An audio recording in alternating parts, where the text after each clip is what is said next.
The French women's national team is continuously underachieved on the big stage. So let's talk about it.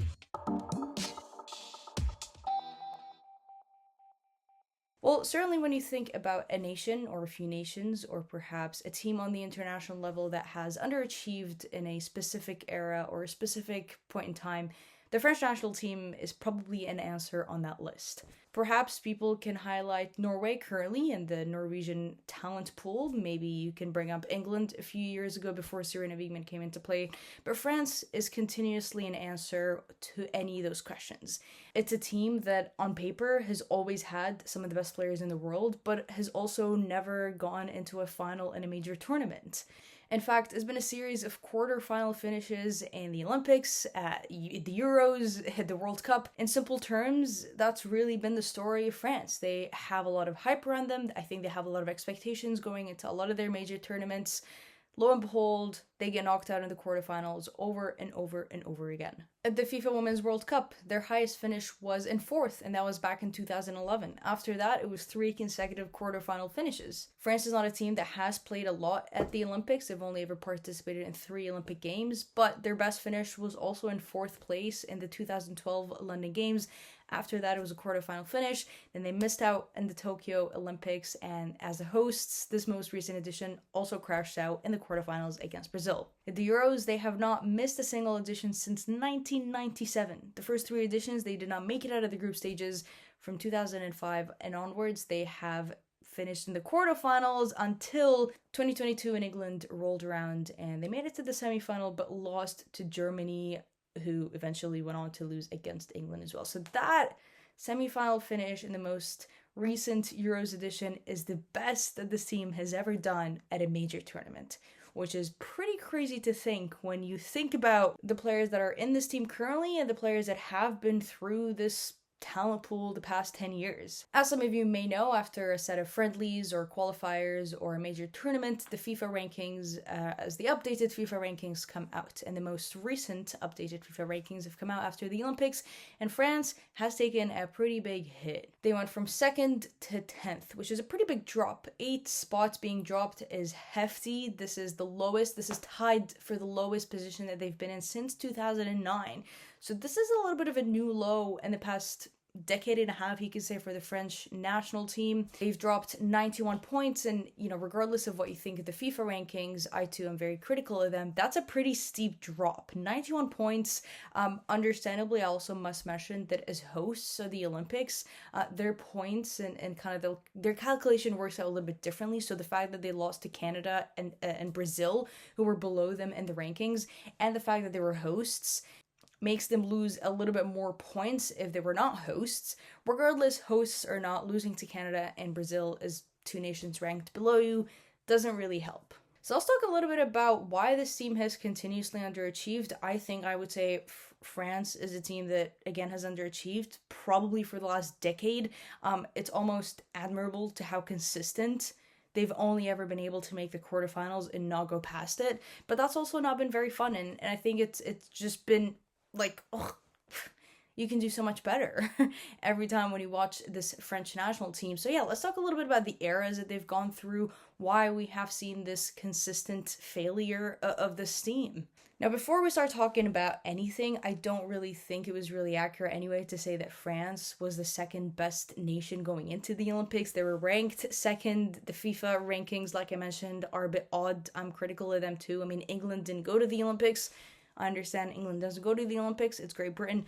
But that team, that nation didn't go to the Olympics, and they got a little bump after the Olympics, and they sit in 2nd. So the rankings aren't really the most accurate. So I don't really think, France was really the 2nd best ranked team in the world going into the Olympics. And the fact that they were sitting up there and they went on to have the campaign that they did doesn't really help, which is why they had to drop 8 points.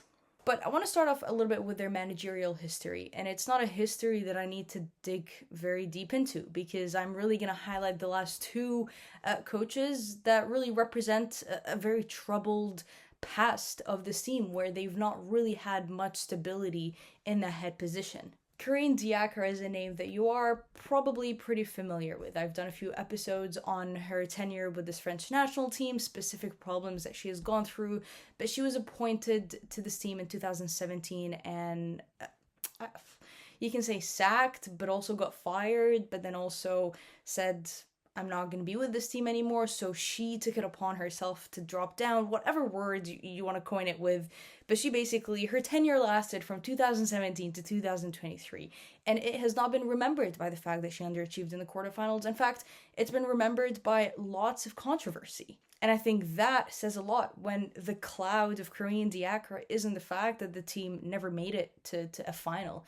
It's the fact that she has always had a very toxic environment with this team. Her coaching methods, some of her public criticism of her own players and her own selection decisions have proved to be very unpopular with certain individuals within the squad, within the federation, as well as within the kind of wider bubble around the team. Wendy Renard, who is one of the most decorated French players, she has been the face of the team for many years, specifically in her, peak years. She is the captain of the team and has been the captain for some time. But actually, in the 2017 Euros, when France were knocked out in the quarterfinals, Diacre actually stripped the captaincy from Renard. Not only did she strip her from the captaincy in 2017, but she publicly put a lot of blame on Renard for some of the losses that they had. That captaincy was given back in 2021, but during that time and even following, Renard was threatened with her captaincy when she made some public remarks about the coaching philosophies that Diacre was bringing into the locker room, and that wasn't very popular. Renard was threatened that her captaincy was going to be taken away once again. And fast forward a few more years, in 2023, Renard stepped back from the squad and said, if Diacre is going to be our head coach, I do not want to represent the nation. She did this alongside a few other players. Not to mention, Diacre didn't include Katoto in the 2019 World Cup squad, despite the fact that Katoto finished as the league top goal scorer in France. In the 2022 Euro squad, she also didn't include Amandine Henry as well as Eugène Le Sommer because she had fallout with both of these players. Both of these players are big leaders, and both of these players, I'm not going to sit here and talk about the quality of Amandine Henry a few years ago or Eugène Le Sommer, because those are anchors for their clubs for a reason. In 2020, Sarah Bouhadi, who is a goalkeeper, stepped back from the international team because she didn't want to work with Diacre. And there's only a select problems that I can fit in the time of this episode, because I can certainly probably sit here and make an entire episode about some of the feuds that Diacre has had with her players. But since the day of her appointment to the day that she had left, the team has never not had to deal with a toxic environment where players felt that they were threatened. If players voiced their public opinion about how camp was going, they were going to get removed. And it was the fact that did happen. Players who did voice their opinions and players who actually cared for the team were removed from the team. It was the Diacre way or no other way.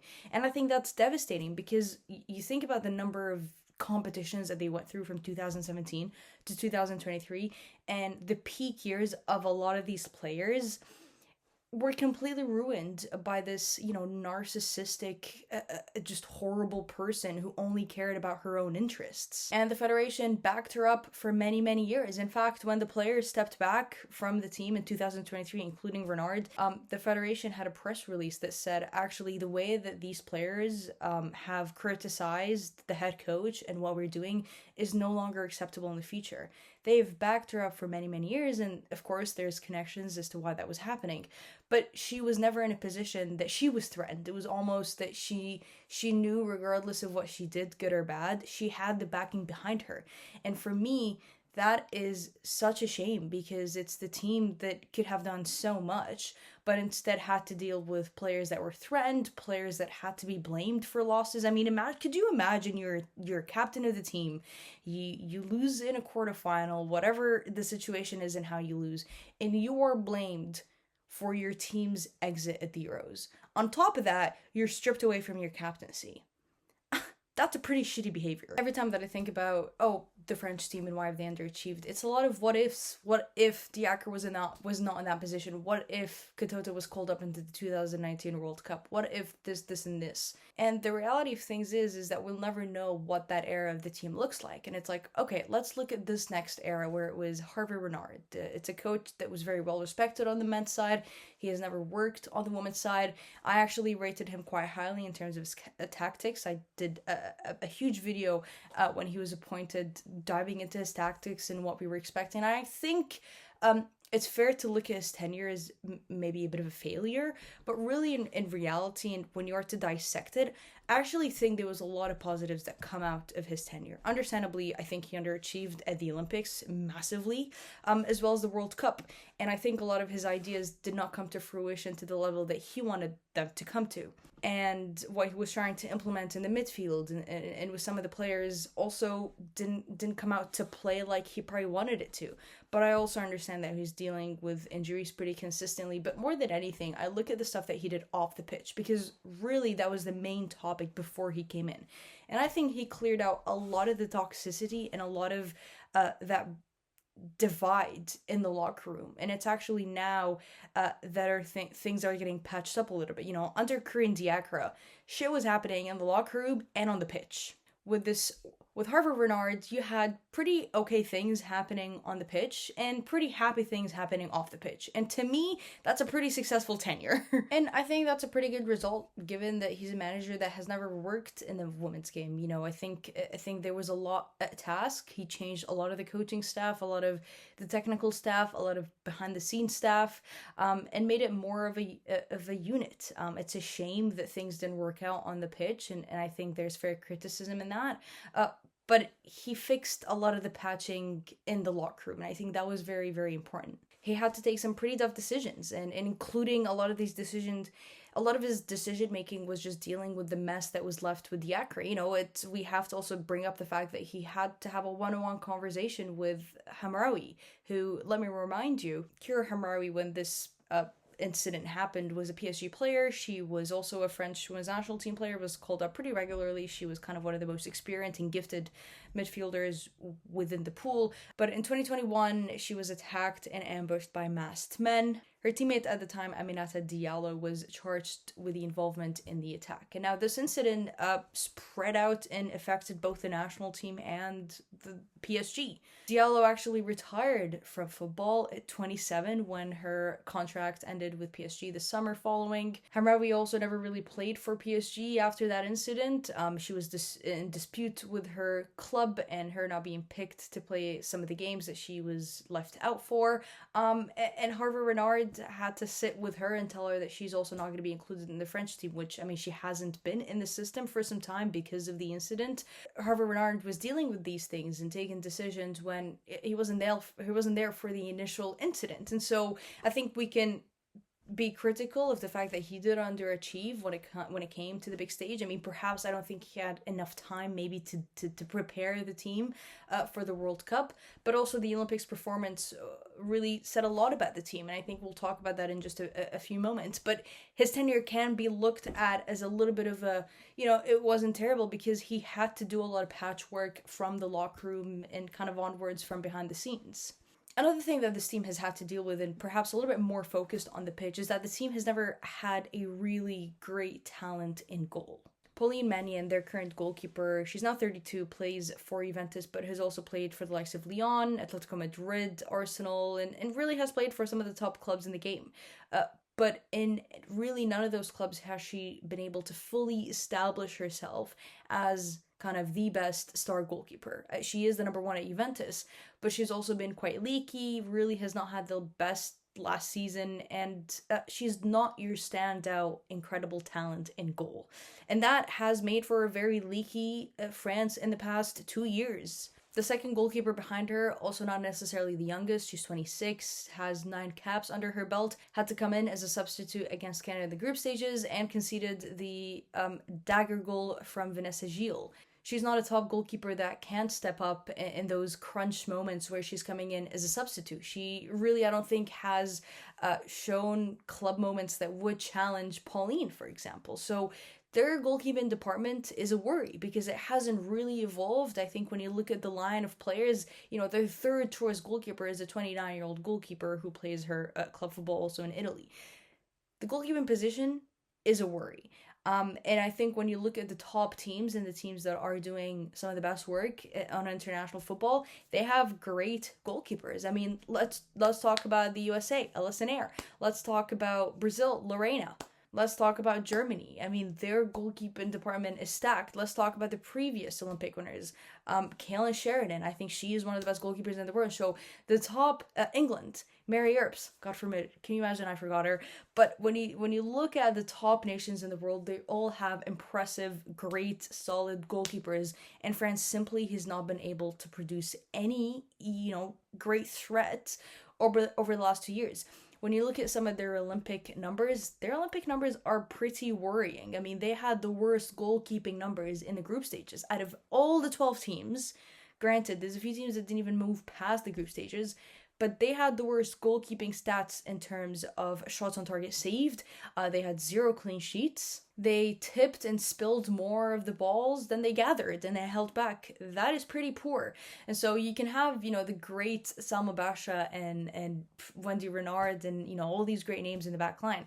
But if your goalkeeper cannot hold on to the balls, and then if she's subbed out and you have another one coming in that just simply is not tested enough, it's a pretty tough position to be in. And that is something that France, I'm not sure how they would work on it, but you've got to work on it a little bit to figure out what that department is going to look like in the next few years, because right now it's certainly not looking impressive. And I think those the Olympic numbers tells you a lot of that. When you study the current modern goalkeeper in the game and what that looks like, obviously you have to talk about distribution, but what we've also seen is a trend where goalkeepers are an important part in starting an attack, or looking to start the attack by attempting to break the opponent's lines. And I actually looked at those numbers in the Olympics, and would you guess who had the least number of attempts of looking to start an attack by breaking an opponent's back line? It is indeed the French goalkeeper, and that is also, again, telling when you compare her in that department and the way that they want to play against the rest of the world. It simply doesn't work. And also, for anybody interested, it was Anke Schimberger sitting on the top when it came to these stats by like a mile of anybody else. One of the last worrying bits for me here is that the French league has simply plateaued. I think it's plateaued in the competition that we're seeing. I think it's plateaued in the marketing that we're seeing. In fact, the average attendance numbers are dropping in the past 2 years, which compared to the rest of Europe it's not. That French league isn't necessarily struggling, but it's being challenged as to how will it develop the next generation. I think the French team right now, it's not necessarily kind of like we're seeing an era leave out, perhaps definitely in the Euros next year. I think, the Wendy Renards, that bunch of players, it's going to be probably their last international major competition with this team. So I think we can talk about the next generation and the youth next year. Perhaps, hopefully, they go further than the quarterfinals. But the French league is being challenged, and there's obstacles thrown its way as to how it's developing French talent. Because it used to be a market where a lot of youngsters go, and we're not seeing that trend anymore for a variety of reasons. But it's the fact that a lot of talent has been drawn out of France because they're being interested in other markets and they're receiving better development plans over there. And that's not really great for the league. So that is also something that they have to figure out, and that's certainly impacting the French national team. I want to hear your opinions on all of this. Let me know what you thought of the video and some of the points that are highlighted. I'm sure this is a video that can go on for many more minutes, as the French team underachieving is quite the story. But as always, to stay updated and to continue enjoying the beautiful game, make sure you subscribe to me on YouTube and follow me on Twitter. And I will see you later.